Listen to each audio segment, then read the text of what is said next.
قارون کو دولت مل گئی، اتنا بڑا خزانہ تھا اس کے پاس کہ قرآن کہتا ہے کہ ایک جماعت مل کے صرف خزانے کی چابیاں اٹھاتی. یعنی یہ معاذ اللہ کوئی گپ نہیں، یہ قرآن مجید نے بیان فرمایا کہ ایک جماعت مل کے صرف خزانے کی. تو حضرت سیدنا موسیٰ علیہ السلام نے کہا زکوٰۃ دو. زکوٰۃ کے معاملے میں لوگ ہیل و حجت سے کام لیتے، غریب ہو جاتے. اس کو کہا زکوٰۃ دو تو کہنے لگا آپ کی تو میرے مال پہ نظر ہے. آپ نے فرمایا تو بڑا بیوقوف ہے، مال تجھے اللہ نے دیا ہے نا، اللہ کے رستے میں دے. یہ کام ذرا مشکل ہے کہ اس کو بار بار کہا تو اس نے نہ بجائے اس کے کہ وہ مال دیتا، اس نے حضرت موسیٰ پہ الزام لگا دیا، ایک عورت کو تیار کر کے لایا. یہ الزاموں والا کیس سنتے آ رہے ہیں آپ کہاں تک؟ حضرت یوسف پہ بھی لگا، جناب مریم پہ بھی لگا، حضرت سیدنا موسیٰ کلیم پہ بھی لگا، اور حضرت عیسیٰ پہ بھی. سارے ہوئے نا الزامات. آپ کیا بات کرتے ہیں؟ الزام لگانا، بہتان ترازی کرنا، اور ہمارے یہاں اچھی بات دل سے پھیلتی ہے، بری خبر وہ جلدی پھیل جاتی. ایک عورت کو تیار کر کے لایا معاذ اللہ تعالیٰ حضرت موسیٰ پر الزام لگانے کے لیے، اور جب وہ بی بی آپ کے سامنے لا کے کھڑی کی تو حضرت موسیٰ نے جلال فرمایا تجھے قسم ہے اللہ کی عزت کی، سچ سچ بتا معاملہ کیا ہے. تو وہ خاتون کانپنے لگی، کہنے لگی میں موسیٰ کلیم کے سامنے کیسے کھڑی ہو سکتی؟ مجھے تو اس نے پیسے دے کے تیار کیا، مجھے اس نے مجھے پیسے دے کے تیار کیا، اور بڑی اس نے مجھے تکلیف دی ہے. یہ جب کہا تو حضرت موسیٰ علیہ السلام رونے لگے کہ تو سارا کچھ کرتا پر میری سفید چادر پہ داغ تو نہ لگانے کی کوشش کر. آپ رونے لگے. آپ یقین کریں لوگ تکلیف دیتے ہیں، بعضوں کا ایسی بات کرتے ہیں جس کا کوئی وجود نہیں ہوتا. تو یہ کچھ لوگ کر دیتے ہیں لیکن وہ سمجھتے نہیں. کہتے ہیں آپ حوصلہ کریں، آپ درویش ہیں. حضرت موسیٰ سے بڑا درویش کون ہوگا؟ کلیم تھے نا اللہ کے، بڑا جگرا ہے نا. لیکن رو پڑے، کہنے لگے تجھے ایسا نہیں کرنا چاہیے. کہنے لگے اللہ اب اسے سزا دے. تو رب کریم نے اس کے سارے ساز و سامان سمیت اسے زمین میں دھنسا دیا. وہ زمین میں غرق ہو گیا اپنے خزانے سمیت. امام اعظم ابو حنیفہ رحمۃ اللہ تعالی علیہ کچھ لوگ حسد کرنے لگے تو ایک عورت ایک دفعہ آ گئی، کہنے لگی کوئی مسئلہ پوچھنا ہے. یہ بڑا کٹھن سا معاملہ ہوتا ہے، جو آدمی جو کام کر رہا ہوتا ہے وہی روپ دھار لیتے. مسئلہ کچھ نہیں، اندر آئی تو باہر سے شور ہو گیا. لوگ آ گئے، کوتوال کو بلا لیا، معاذ اللہ امام صاحب کے پاس بی بی ہے، جیل میں لے گئے، سویرے فیصلہ کریں گے. رات کو ساری رات امام اعظم نے نماز پڑھی، ساری رات، اور کہنے لگے اے اللہ اب تو میں بوڑھا ہو گیا، اس حال میں اب ان سوالوں کا جواب دوں گا. وہ عورت بھی ساتھ بند تھی، اس عمر میں ان سوالوں کے جواب یار بڑا مشکل ہوتا ہے. اللہ اکبر. اس عمر میں امام صاحب رو رہے تھے تو اس عورت کا دل نرم ہو گیا. امام صاحب سے کہنے لگی مجھے غلطی ہو گئی، میں نے پیسے کسی سے پکڑ لیے تھے. حضور آپ تو اللہ کے نیک بندے. امام صاحب کہنے لگے اب ایک نیکی کر، کوتوال سے کہہ کہ مجھے کوئی تکلیف ہے تو میں دوا کھا کے واپس آ جاؤں گا. تو وہ کوتوال تو پہلے ملا ہوا تھا، اس نے اس کو کہا کہ مجھے کوئی تکلیف ہے میں گھر جاتی ہوں، دوا کھا کے واپس. امام صاحب نے سمجھا دیا. وہ گئی تو جو برقع اس نے پہنا ہوا تھا نا، نقاب ساری عورتیں، وہ جا کے اس نے امام صاحب کی بیوی کو دیا. امام صاحب نے اس کو سمجھا کے بھیجا تھا. وہ برقع گھر لے گئی اور جا کے زوجہ کو ساری بات سنائی. وہ دوائی کھانے گھر چلی گئی اور زوجہ برقع پہن کے تھانے آ گئی. سویرے قاضی کے سامنے بھیج ہوئے تو کہنے لگا جی آپ اتنے بزرگ ہو کے عالم ہو کے بیوی کے ساتھ اکیلے. فرمایا میری بیوی ہے تو میں نے اکیلے ہی ہونا تھا اس کے ساتھ، اور کس نے ہونا تھا؟ جناب آپ کی بیوی. فرمایا بلاؤ میرے سسر کو، اور بلاؤ محلے کی 10-12 عورتوں کو بھی دیکھ لے. انہوں نے دیکھا تو امام صاحب کی بیوی نکل آئی. وہ جتنے تھے نا الزام لگانے والے وہ اب غور سے دیکھ رہے تھے. تو ایک کہنے لگا امام صاحب سے یہ کیا ہوا؟ فرمایا قرآن ہے وَتُعِزُّ مَن تَشَاءُ وَتُذِلُّ مَن تَشَاءُ. یہ قرآن ہے. ہونا کیا تھا؟ رب نے اپنا وعدہ سچا کر کے دکھایا ہے. تو اس نے بھی الزام لگایا، پھر سزا یہ ملی کہ وہ ہمیشہ کے لیے زمین میں دھنستا۔ دولت کون دیتا ہے؟ اللہ دیتا ہے نا، تو اگر اللہ کہے تھوڑی سی واپس بھی کرو، بندیاں دے خرچے بات جاندے نے، تھوڑی سی واپس مانگ لے تو ہاتھ تنگ ہو جاتا ہے۔ حضرت مریم رضی اللہ تعالی عنہا پاک باز تھی، مسجد میں رہی تھی، پر مالک کی حکمت کے تقاضے بڑے عجیب ہیں نا۔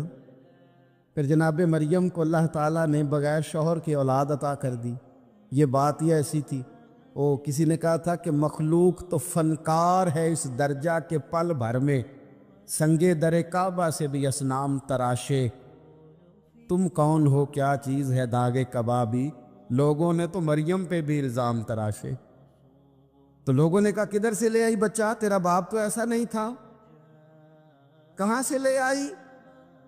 اللہ کرے میں آپ کو سمجھا سکوں، ذرا اپنے آپ کو وہاں کھڑا کریں کہ ایک پاک باز عورت، پاک باپ کی بیٹی، طیب ماں کی بیٹی، اور اللہ کے گھر میں پرورش پانے والی خاتون، ایک وہ وقت اور ایک یہ وقت کہ اس عورت کو کٹہرے میں کھڑا کر کے پوچھا جا رہا ہے کہ معاذ اللہ تیری گود میں بچہ جائز نہیں ہے، کہاں سے لائی ہے؟ اب خود سے صفائیاں بندہ کتنی کو دے، کتنی کو وضاحتیں کرے۔ اور میں نے تو اپنی زندگی میں دیکھا ہے، زیادہ وضاحت دینے والے کو بھی لوگ جھوٹا سمجھنے لگ جاتے ہیں، زیادہ وضاحت دینے پر بھی لوگ کمزوری کا اظہار سمجھتے ہیں کہ کمزور پڑ گئے۔ آپ صلح کی کوشش کرتے ہیں، سامنے والا بزدل سمجھ لیتا ہے، زیادہ وضاحتیں بھی کمزور کر دیتی ہیں۔ اب حضرت مریم کو کٹہرے میں کھڑا کر کے کہا بچہ کس کا ہے؟ تو پھر خدا بندوبست جب کرے، اللہ جب مددگار ہو، تو پھر حضرت مریم کی گواہی درختوں سے نہیں دلوائی، اس نے پتوں سے نہیں دلوائی، پھر فرشتے نہیں بھیجے۔ حضرت مریم کہنے لگی مجھ سے نہ پوچھو، وہ جو پنگوڑے میں ہے اسی سے پوچھ لو، ان سے پوچھو نا، وہ کون ہے پوچھ لو، ان سے کر لو سوال۔ انہوں نے کہا پنگوڑے میں چند دنوں کا بچہ، یہ جواب دے گا؟ مددگار تھا رب، ان کی برات کا اعلان کرنا تھا مالک نے، اور جب مالک اعلان کر دے، جب مالک تیری صفائی دینا چاہے، جب مالک تجھے دنیا کے سامنے نکھارنا چاہے، تو پنگوڑے میں لیٹے حضرت عیسیٰ بول کے کہنے لگے انی عبد اللہ آتانی الکتاب، فرمایا میں اللہ کا بندہ ہوں، رب نے مجھے کتاب عطا کر کے نبی بنا کے دنیا میں بھیجا ہے، میں اللہ کا بندہ ہوں، کتاب لے کے آیا ہوں، نبی بن کے آیا ہوں۔ پھر پنگوڑے سے اعلان ہو گیا، پھر بچہ بول پڑا، اور یہ ایک دفعہ نہیں بات ہوئی۔ یہ بنی اسرائیل میں ایک جریج نام کے شخص بھی تھے جو نماز پڑھ رہے تھے، بعض نے لکھا ہے نفل نماز تھی، اماں نے پکارا تو آئے نہیں، تو ماں کے منہ سے نکل گیا تو اتنی دیر تک مرے گا نہیں جب تک کسی بے حیا عورت کا منہ نہ دیکھ لے۔ تو وہ عبادت گزار تھے، لیکن لوگوں نے ان کی عبادت، ریاضت، پرہیزگاری کو نہیں دیکھا، بس ایک عورت کو بھیج کے الزام لگوا دیا۔ وہ عورت آیا جایا کرتی تھی، اب آ جاتی ہیں عورتیں، مسئلہ پوچھنے کی نیت سے بھی آ جاتی ہیں۔ ماحول میں کچھ جگہ ایسی بھی ہیں جہاں عورتیں دم کرانے کے بہانے آ جاتی ہیں۔ وہ خاتون آتی جاتی تھی اس خانقاہ پہ، آستانے پہ، یہ بخاری میں موجود ہے، پھر اس نے کہا میری گود میں جو بچہ ہے یہ انہی کا ہے۔ مجھے بتائے کیسے بندہ وضاحت دے؟ حالات خراب ہو گئے، لوگ کٹیا جلانے لگے، ماحول اور طرح کا بن گیا۔ میرے نبی پاک علیہ الصلوۃ والسلام فرماتے ہیں پھر اس رب کے بندے نے کہا مالک تو کریم ہے، تیری مشیت کا تقاضا آیا جو میری ماں نے جملے بولے تھے، پر اب میں وضاحت دینے کے قابل نہیں رہا، اب تو ہی کرم کرے گا تو دروازہ کھلے گا۔ تو وہ چند دنوں کا بچہ پنگوڑے میں بول کے کہنے لگا میں اس درویش کا نہیں، میں تو فلانے چرواہے کا بچہ ہوں، وہ جو بکریاں چراتا ہے۔ رب کی مدد کو پکاریں، اپنے ساتھ اپنے مالک کی مدد کو شامل کریں، تھوڑے رزق پر بھی گزارا اچھا ہونے لگ جائے گا۔ سارے لوگ آپ کو گرانے کی تدبیریں کر رہے ہوں گے اور مالک آپ کو عزتیں عطا فرما دے گا، اس کی بارگاہ سے حکمت کا تقاضا اور ہو جائے گا۔ ہم نے ساری زندگی لوگوں کو راضی کرنے میں گزار دی، ساری زندگی بڑھاپا آ گیا بچوں کو پالتے، اور بچوں نے آخری عمر میں کہہ دیا ابا اگر کوئی ڈھب کا کام کر لیتے تو آج ہمارے دن بھی پھر نہ جاتے. ساری زندگی گزار دی بہن بھائیوں کو راضی کرنے میں، ساری زندگی گزار دی ذمہ داریاں اٹھانے میں. ان کو 99 دفعہ دیا، ایک دفعہ نہیں دیا تو انہوں نے کہہ دیا تو نے تو کبھی دیا ہی نہیں، تو تھا ہی نہیں. ساری زندگی محلے داروں علاقے والوں کو راضی کرنے میں گزار دی. اور میں نے ایسے لوگ بھی دیکھے دین کے لیے وقت گزارا، لیکن جب بڑھاپے میں دانت کام نہ کرتے تھے تو وقت کے مفتیوں کو بھی مسجدوں کی کمیٹیوں نے کہہ دیا اب آپ کی سمجھ نہیں آتی، ہم نے خطیب کو یور رکھنا ہے، نہ دیکھو دنیا کی طرف، دنیا رلا دیتی ہے، نہ راضی کرو بندوں کو، بندے تھکا دیتے ہیں، نہ پیچھے بھاگو ہر وقت دنیا داروں کے، یہ انسان کو کمزور کر دیتے ہیں. وہ تو کریم ہی بڑا ہے، 2 آنسو زمین پر بعد میں گرتے ہیں، بندے کے گناہ سارے پہلے معاف فرما دیتا ہے. اللہ کی مدد کا حصول، اپنے مالک کی مدد کی طرف بڑھنا. آپ کو بدر کی جنگ بھی یہی درس دے گی، آپ کو احد کا میدان بھی یہی سبق دے گا، فتح مکہ بھی یہی سبق دے گا. میرے دوستو، جب رب مدد فرمائے، جب اللہ مددگار بنے. دوستوں سے ایک بات اکثر کرتا ہوں، میں کہتا ہوں کہ جتنے درد سے آپ امیر کو اپنی کہانی سناتے ہیں نا، اور جس طرح آپ کے آنسو بات کرنے سے پہلے گر جاتے ہیں کہ غریب ہیں، بچیاں ہیں، کاروبار نہیں، او میرے سنگیو، اس سے آدھے آنسو اپنے رب کی بارگاہ میں بکھیرو، اس کے حضور عرض گزار ہو جاؤ، اس سے طلب کرو. ایک وقت انسان پر زندگی میں ایسا آتا ہے کہ اسے یوں محسوس ہوتا ہے کہ میرا سایہ بھی ذرا سا پیچھے ہٹ گیا ہے. اسے یوں لگتا ہے کہ میں کسی سہارے پہ ہاتھ ڈالتا ہوں تو وہ بھاگ جاتا ہے مجھ سے. لیکن مالک کی بارگاہ ایسی عظیم بارگاہ ہے، رب رسول کے آستانے اتنے بڑے ہیں کہ آپ جب وہاں کشکول طلب دراز کرتے ہیں تو جھولی پھیلانے میں دیر لگتی ہے، ان کو بھرنے میں تو کوئی دیر نہیں لگتی. ہم نے اپنا سوچ کا قبلہ ہی دنیا کو بنا لیا ہے. یہ جو اللہ والوں کی مدد ہے یہ تو ہے نہیں، اللہ ہی کی مدد ہے. لیکن یہ جو سیٹھوں کی طرف توجہ کرنا، نوابوں کی طرف توجہ کرنا، دنیا داروں کی طرف توجہ کرنا، اور اپنا مزاج اس طرح کا بنا لینا، یارو گردن کو جھکا دیتا ہے خیرات کا پتھر. جہاں میں مانگنے والوں کے سر کبھی اونچے نہیں ہوتے. اور اقبال کہتے ہیں غیرت ہے بڑی چیز جہان تگ و دو میں، پہناتی ہے یہ فقر کو تاج سردارا. میں عرض کروں گا کہ اپنی آپ جب توجہ کا قبلہ اللہ رسول کو بنائیں گے تو رب فرماتے وَيَرْزُقْهُ مِنْ حَيْثُ لَا يَحْتَسِبُ، میں نہ تجھے وہاں سے رزق دوں گا جہاں سے کبھی تیرا گمان بھی نہیں گیا ہوگا. یہاں سے بھی مل سکتا ہے، تو نے سوچا بھی نہیں ہوگا. بخاری شریف میں حدیث ہے، حضرت جابر ابن عبداللہ فرماتے ہیں نبی پاک صلی اللہ علیہ وسلم نے 300 لوگوں کا ایک لشکر روانہ کیا کسی مہم کے لیے، کسی جہاد کے لیے. حضرت ابو عبیدہ بن جراح رضی اللہ تعالیٰ عنہ امیر لشکر تھے. فرماتے غربت اتنی زیادہ تھی، بھوک اتنی زیادہ تھی کہ ایک ایک کھجور دن میں ایک وقت کھانے کو ملتی تھی، اور کچھ دن ایسے آئے کہ اب کھجور بھی نہیں مل رہی. فرماتے اتنی زیادہ بھوک لگی مجاہدین کو 300 بندہ پتے کھا کے گزارا ہونے لگے. یہ بخاری میں موجود ہے. آپ فرماتے کہ دریا کے کنارے ہمارا پڑاؤ تھا، ٹھہراؤ تھا. جب بھوک سے نڈھال ہو گئے نا، وَيَرْزُقْهُ مِنْ حَيْثُ لَا يَحْتَسِبُ، اللہ وہاں سے روزی دیتا ہے، گمان بھی نہیں ہوتا. فرماتے ہیں ایک مچھلی اللہ تعالیٰ نے دریا کے کنارے بھیجی. فرماتے ہیں وہ تھی تو مچھلی پر پہاڑ جتنی تھی.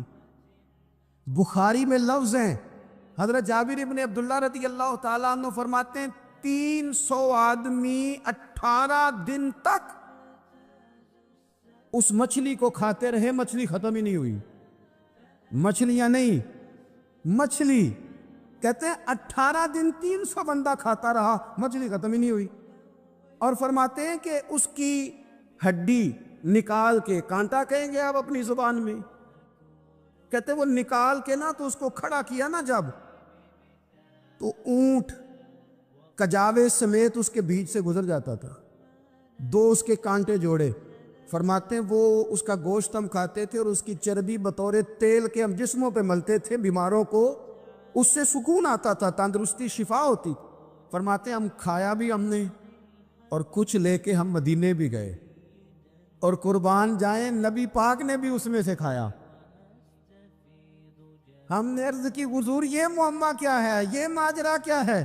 تو محبوب نے فرمایا تمہارے پاس غذا نہیں تھی، رب نے تمہارے لیے بندوبست کیا ہے، اللہ نے تمہیں دیا ہے۔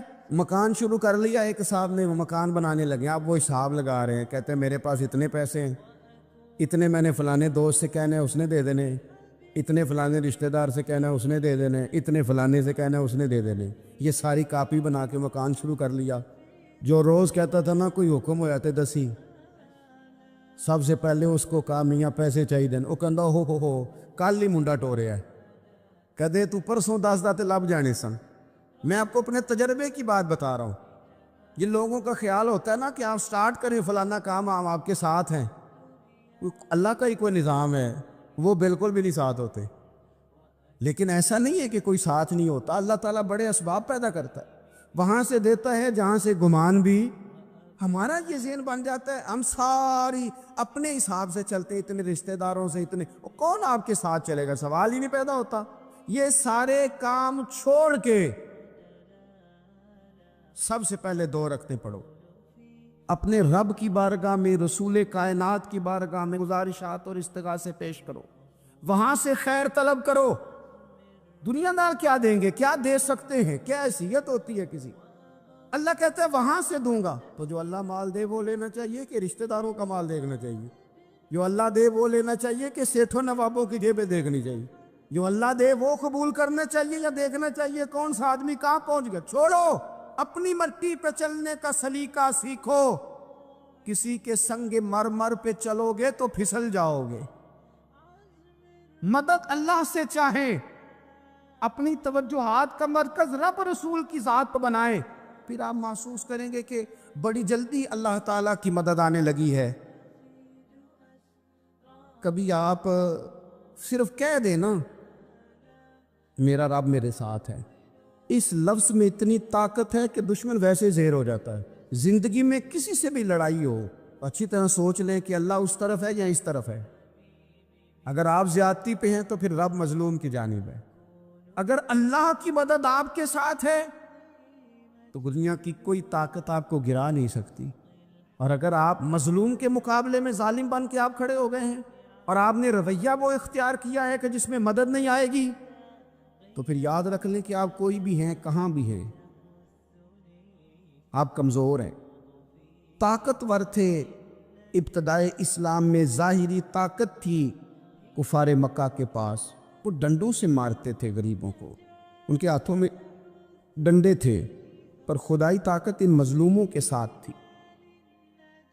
صاحب زرقانی نے لکھا ہے حضرت زنیرہ رضی اللہ تعالیٰ عنہ ایک لونڈی ہیں، غریب ہیں، ماڑے دا کی کام محمد نس جانا یا رونا، غریب سادی بی بی اور لونڈی کنیزہ، ایک مشرک کی کنیزہ تھی، انہوں نے کلمہ پڑھ لیا، وہ ڈنڈوں سے مارتا، دروں سے مارتا، تکلیف دیتا۔ حضرت زنیرہ رضی اللہ تعالیٰ عنہ کو اتنا مارا، اتنا مارا۔ اب آپ ایک اور پہلو پر بھی غور کریں، مار بھی پڑ رہی ہے پر خدا ادھر ہی ہے، اللہ کی مدد ادھر ہی ہے۔ رب کہتا ہے کہ پہلے تو صبر کرنا، ان اللہ مع الصابرین، تو صبر کرے گا تو پھر رب کی معیت ملے گی، ذرا ٹھہرنا، تو تھوڑا ڈٹنا۔ ان الذین قالوا ربنا اللہ ثم استقاموا تتنزل علیہم الملائکہ، تو کہے اللہ میرا رب ہے، پھر تو پہلے ڈٹ، پہلے تو نے ڈٹنا ہے۔ ثم استقاموا، جو ڈٹ گیا، تتنزل علیہم الملائکہ، ڈٹنے والے کے لیے مدد آتی، پہلے تھوڑا ٹھہرنا پڑتا ہے، پہلے تھوڑا صبر کرنا پڑتا ہے، حوصلہ کرنا پڑتا، اس کے بعد مدد آتی۔ مار پڑ رہی ہے، مارا جا رہا ہے، حضرت زنیرہ کو ان کا مالک جو ہے ظاہری آقا وہ مار رہا ہے، یہ کنیزہ ہے، اتنا مارا، اتنا مارا، ان کی بینائی چلی گئی، نظر آنا بند ہو گیا۔ ابو جہل آیا، اور کہنے لگا زنیرہ دیکھا نا ہمارے بت تیری آنکھیں لے گئے معاذ اللہ، لات و منات ہمارے بتوں نے تجھے اندھا کر دیا۔ اب ایسا نہیں ہے کہ بی بی روتی جا رہی ہے روتی جا رہی ہے، مایوسی مایوسی معاذ اللہ، پریشانی غریبی بڑی ہے، پوچھنے والا کوئی نہیں، یہ باتیں نہیں۔ کیا جملے ہیں خاتون کے، کیا لفظ ہیں۔ ابو جال نے تنزیہ کہا معاذ اللہ، کہنے لگا دیکھا نا ہمارے بتوں نے تجھے اندھا کر دیا۔ تو جناب زنیرہ آنکھوں کی بینائی گئی ہے، رات کو گئی ہے، دکھ ابھی تازہ ہے، لیکن اللہ پہ جو توکل ہے، اپنے مالک سے جو رشتہ ہے وہ اتنا مضبوط ہے، اتنا طاقتور ہے، اس میں اتنی گہرائی ہے کہ حضرت زنیرہ بول کے نا اتنی قوت سے بولی، اتنی طاقت سے بولی کہ پورے کفر پر لرزہ طاری ہو گیا۔ فرمانے لگی تمہارے پتوں کی کیا اوقات ہے کہ وہ میری بینائی لے جائیں، یہ میری رب کی حکمت کا تقاضا ہے۔ جب تک اس نے چاہا زنیرہ دیکھتی رہی، اور جب اس نے چاہا زنیرہ کی آنکھوں کی بینائی چلی گئی، اور اگر وہ چاہے گا نا تو بینائی واپس بھی کر دے گا۔ اگر ہو ذوق یقین پیدا تو کٹ جاتی ہیں زنجیریں، اگر وہ چاہے گا تو بینائی آ بھی جائے گی۔ حضرت زنیرہ نے رات کو یہ لفظ کہے، ابو جال اور سارے کفار ڈر کے سن کے چلے گئے، آپ اطمینان سے آ کے بستر پہ سوئی۔ جب سویرے اٹھی تو اللہ نے آنکھوں کی روشنی واپس کر دی تھی، آنکھوں کی اب چھڑی پکڑی ہے، بازاروں میں گھومتی ہے، کہتی ہیں بلاؤ کدھر ہے تمہارے لات و منات، دیکھو میرے رب نے روشنی واپس کر دی۔ آ کر میرے ساتھ ادھر آ ستمگر ہنر آزمائے، تو تیر آزما ہم جگر آزمائے۔ بیمار لوگوں یاد رکھو، کہہ دیا ڈاکٹر نے کہ تو بڑا بیمار ہے، تو بڑا کمزور ہے، یہ ہو گیا وہ ہو گیا، تو ڈاکٹر اپنے علم کے مطابق بات کر رہا ہے، ہوگا تو وہ جو میرا رب چاہے گا۔ کمزور ہو جانا، پریشان ہو جانا، تکلیف میں آ جانا، پتہ نہیں بات ہو گئی ہے تو جانے کیا ہو جائے گا۔ اپنی زندگی کے اندر اپنے رب سے رشتہ مضبوط کرے، رسول کائنات سے رشتہ مضبوط کرے، اللہ والوں سے رشتہ مضبوط کرے۔ حضرت زنیرہ نے پیغام دیا کہ زندگی میں جو جینا چاہتے ہیں تو وہ رب کا نام لے کے جی سکتے ہیں، جو اپنی زندگی میں خوشیاں دیکھنا چاہتے ہیں تو رسول اللہ کے نام پر خوشیاں دیکھی جا سکتی ہیں۔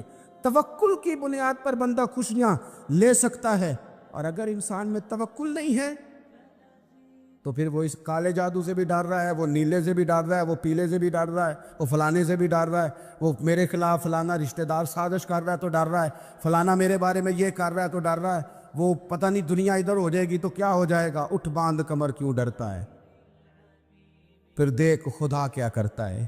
تو اس ساری گفتگو کا نچوڑ آپ کو یہ عرض کیا ہے، سب سے پہلے تو یہ کہ میدانوں میں مدد بھی اللہ کی، رزق میں مدد بھی اللہ کی، فصلیں خشک ہوں تو مدد پھر بھی اللہ کرے، تو پھر ساری مدد، اور اگر انسان بیمار ہو تو پھر بھی مدد اللہ کی۔ تو اپنے اللہ کی جانب توجہ کو بڑھائیں، آپ اللہ سے مدد کے سوالی بنیں۔